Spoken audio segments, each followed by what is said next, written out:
আসসালামু আলাইকুম। ধন্যবাদ সেই সকল ব্যক্তিদেরকে যারা আমার জন্য দোয়া করেন।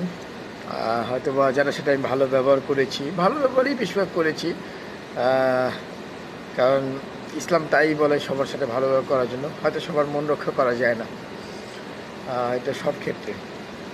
কারণ আমার প্রিয় নবী হজরত মোহাম্মদ সাল্লাল্লাহু আলাইহি ওয়াসাল্লাম সবাইকেই ভালোবাসতেন, কিন্তু তারপরেও কিছু মানুষ তাকে করতেন।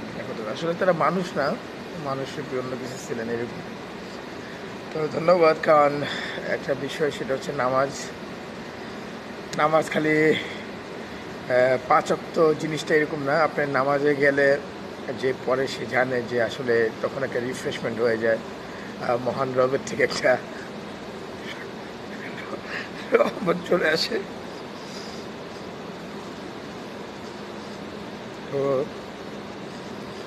বাংলাদেশে অনেক সময় ছিল যে নামাজের সময়টা বন্ধু বান্ধবের সাথে পার করেছি।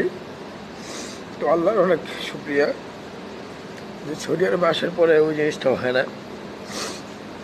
তো ধন্যবাদ সকলকে। আর বিশেষ করে আমার বাবাকে, যে বলেছিল যে যাও মক্কা ঘুরে আসো। মনে কিছু নেবেন না, আহ, একটু ইমোশনাল হয়ে গেছিলাম গা। যা করতে আল্লাহ ভালো জানেন। আল্লাহ সবার নেক মনে আশা পূরণ করুক, এটাই দোয়া করি। আসলে ভালো করলে একটু কষ্ট পেতেই হয়। এটা 2009 সালের পর থেকে আমি যখন চেষ্টা করেছি তখন হয়েছে। তো এটাই, আল্লাহ আল্লাহ ভালো জানে কি হবে। তো নিয়ত ঠিক থাকলে সব ঠিক থাকবে ইনশাল্লাহ। তো নিয়ত যেন ঠিক রাখে, আল্লাহর কাছে দোয়া করি আমার নিজের জন্য এবং সবার জন্য। আসসালামু আলাইকুম।